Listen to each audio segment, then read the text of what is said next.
ओम शांति। 5/10/2024 के साकार अनमोल धारणा युक्त ईश्वरीय महावाक्य हैं। मीठे बच्चे, बाबा आए हैं तुम बच्चों से दुख धाम का संन्यास कराने। यही है बेहद का संन्यास। क्वेश्चन, उन सन्यासियों के संन्यास में और तुम्हारी संन्यास में मुख्य क्या अंतर है? आंसर, वे सन्यासी घर बार छोड़कर जंगल में जाते हैं, लेकिन तुम घर बार छोड़कर जंगल में नहीं जाते हो। घर में रहते हुए सारी दुनिया को कांटों का जंगल समझते हो।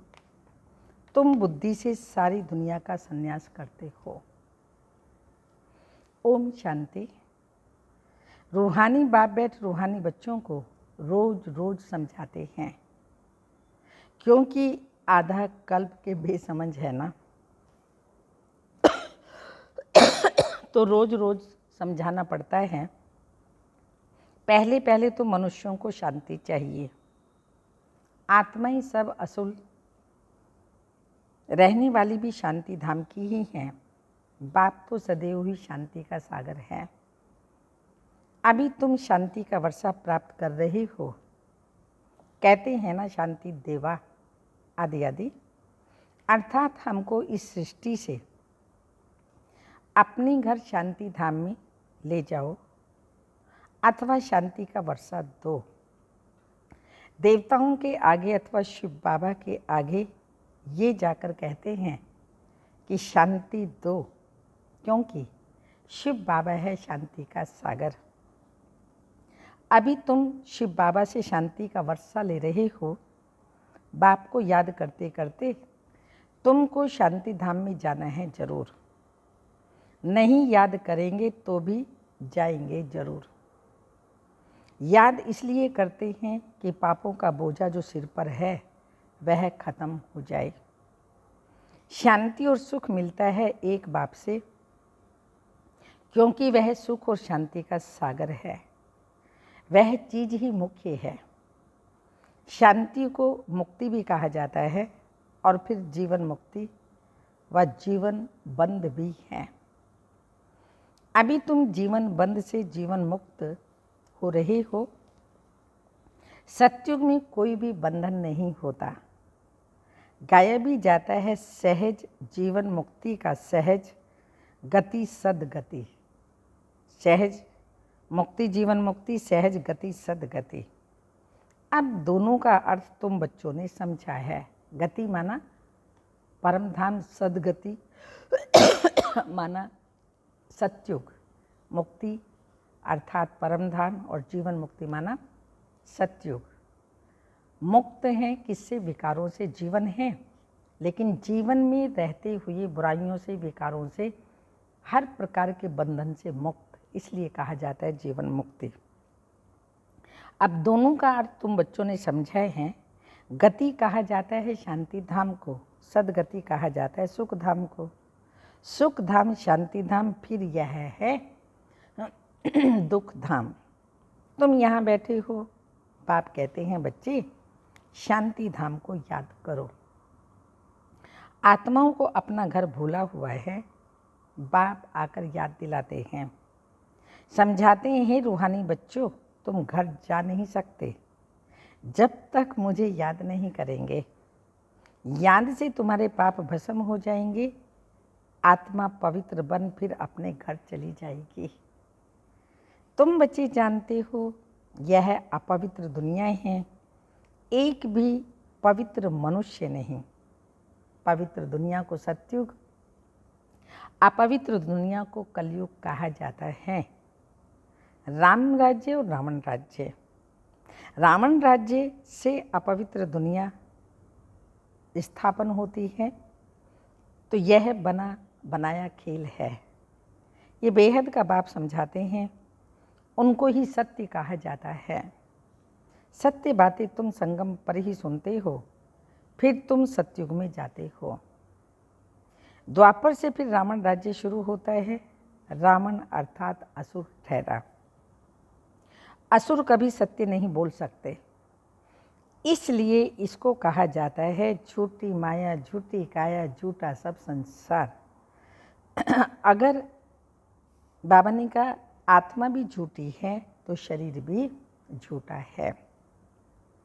आत्मा में संस्कार भरते हैं ना, 4 धातुएं हैं ना, सोना, चांदी, तांबा और लोहा आदि आदि, सब खाद निकल जाती है। बाकी सच्चा सोना तुम बनते हो इस योग बल से। तुम जब सतयुग में हो तो सच्चा सोना ही हो। फिर चांदी पड़ती है तो चंद्रवंशी कहा जाता है।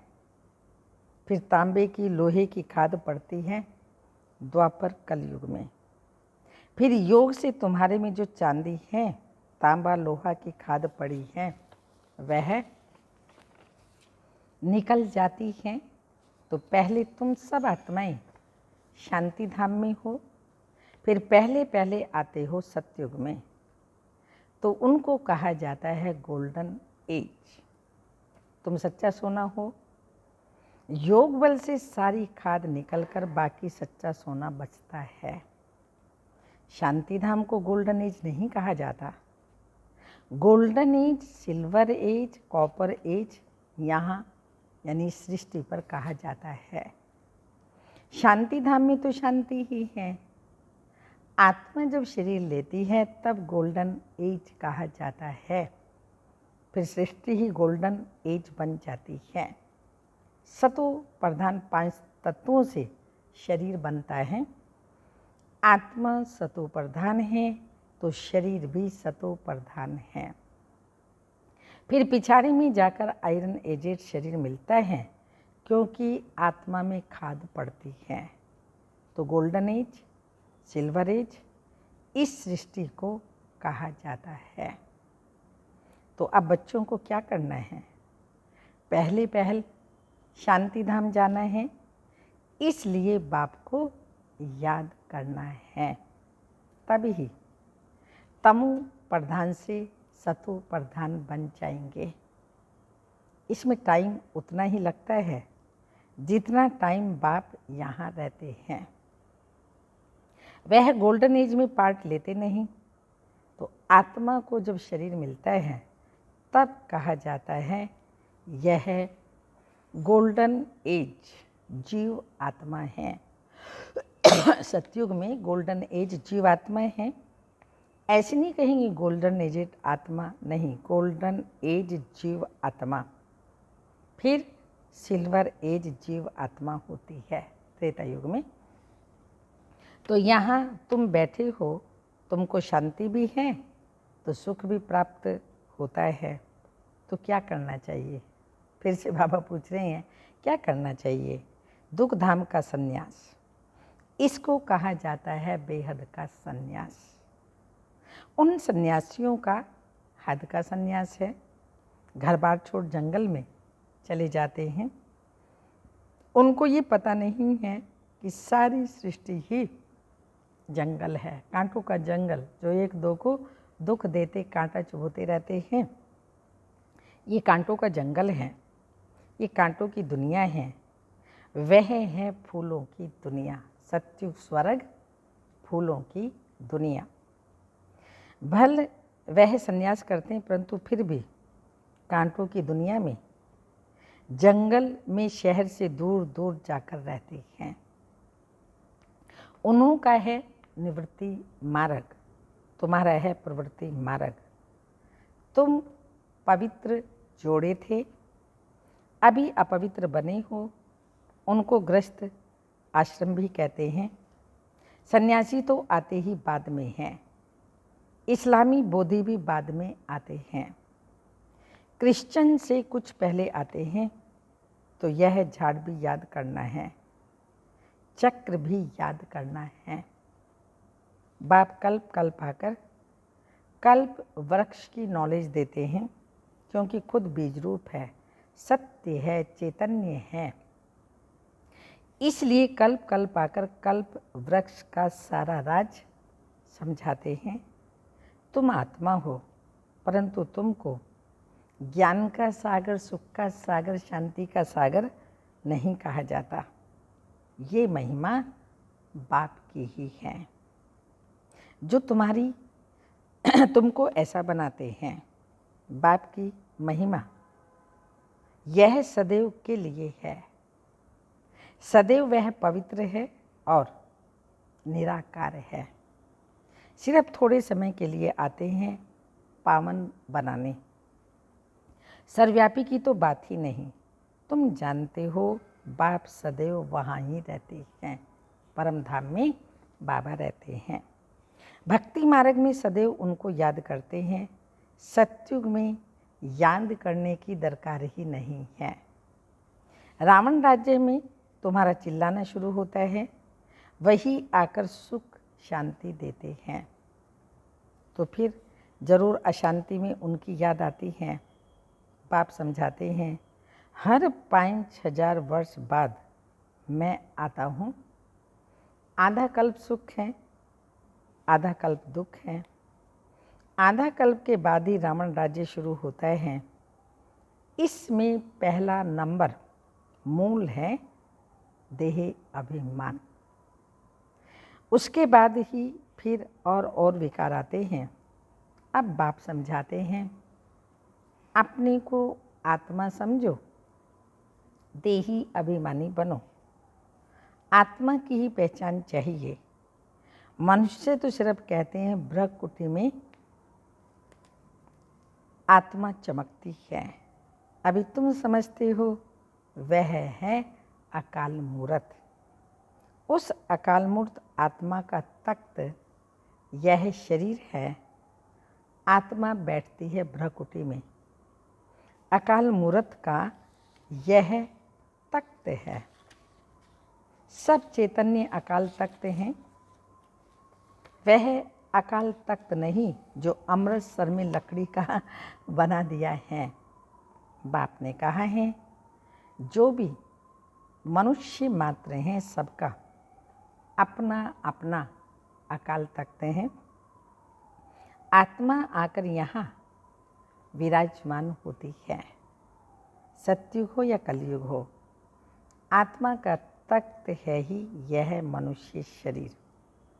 तो कितने अकाल तख्त आत्मा ने, कितने अकाल तख्त लिए? पूरे 84। पर सब 84 नहीं लेते हैं।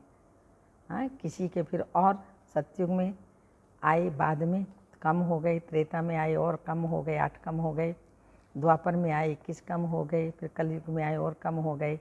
मैक्सिमम 84 और मिनिमम 1 या 2।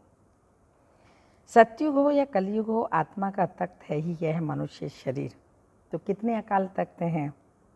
जो भी मनुष्य मात्र हैं अकाल आत्माओं के तख्त हैं। आत्मा एक तख्त छोड़ फिर दूसरा लेती है। पहले छोटा तख्त होता है, फिर बड़ा होता है। ये शरीर रूपी तख्त छोटा बड़ा होता है। वह लकड़ी का तख्त जिसको सिख लोग अकाल तख्त कहते हैं, वह छोटा बड़ा नहीं होता। जो जैसा बना दिया, जितना साइज का बना दिया वो उतना ही होता है।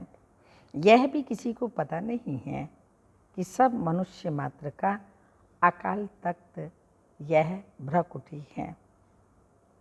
आत्मा अकाल है, जिसको काल नहीं खाता, कभी मरती नहीं, कभी विनाश नहीं होती।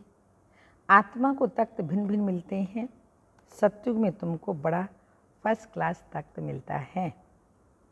उनको कहेंगे गोल्डन एजेड तख्त। फिर उस आत्मा को सिल्वर, कॉपर, आयरन एजेड तख्त मिलता है। फिर गोल्डन एज तख्त चाहिए तो जरूर पवित्र बनना पड़े। इसलिए बाप कहते हैं, मामे कम याद करो तो तुम्हारी खाद निकल जाएगी। फिर तुमको ऐसा दैवी तख्त मिलेगा।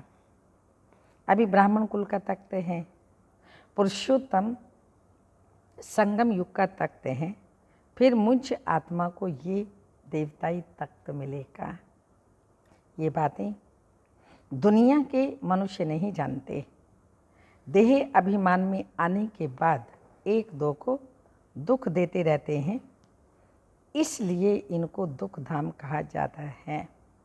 अब बाप बच्चों को समझाते हैं, शांति धाम को याद करो जो तुम्हारा असली निवास स्थान है।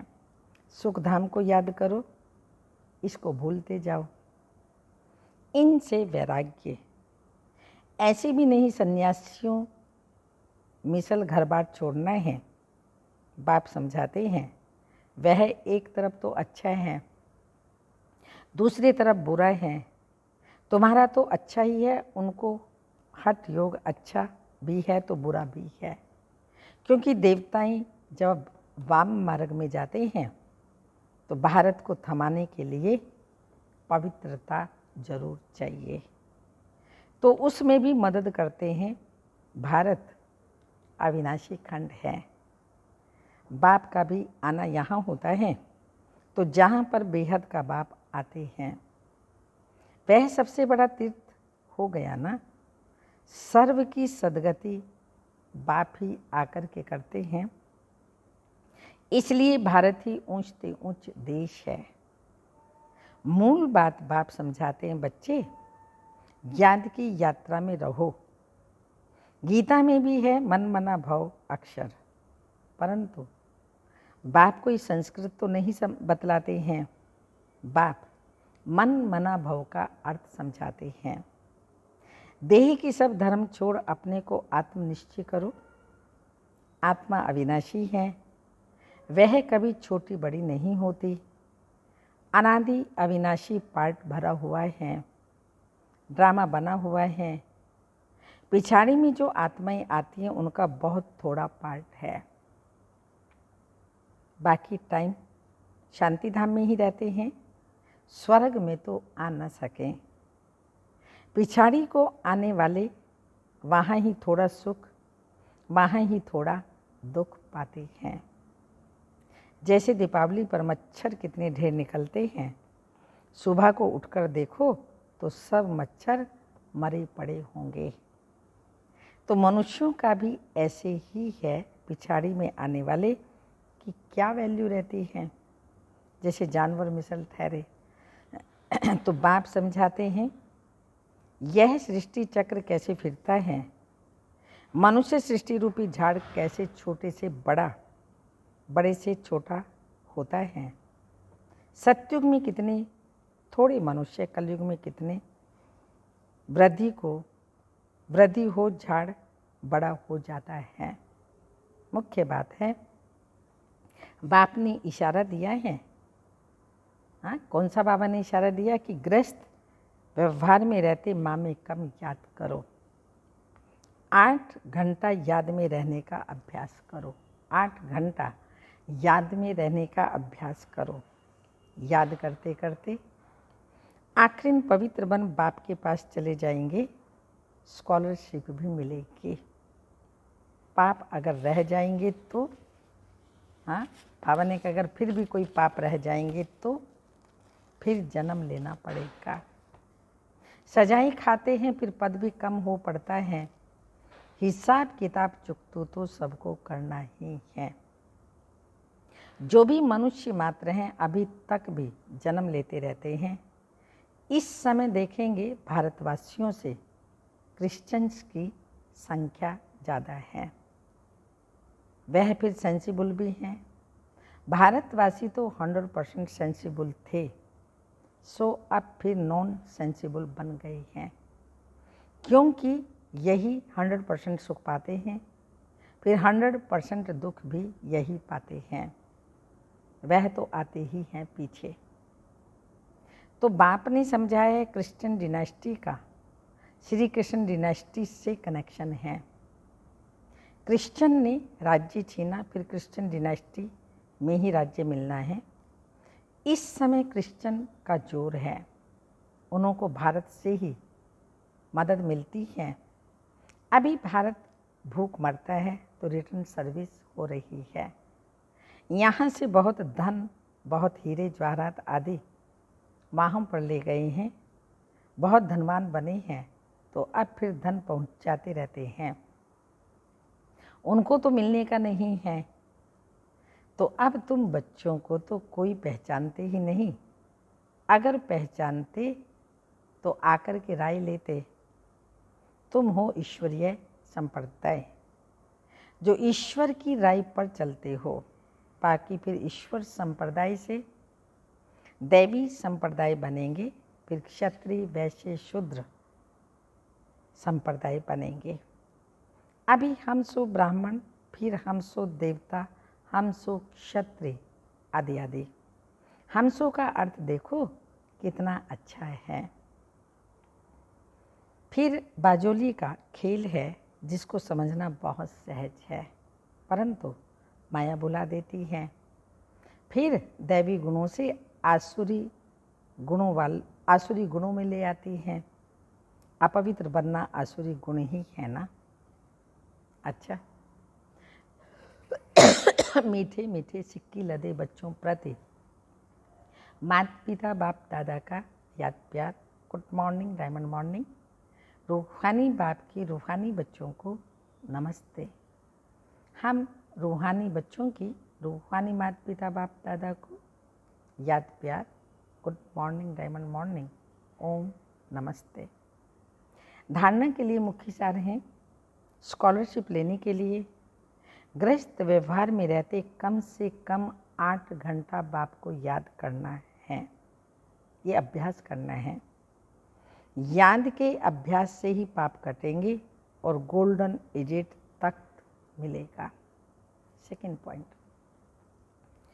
इस दुख धाम से बेहद का वैराग्य कर अपने असली निवास स्थान शांति धाम और सुख धाम को याद करना है।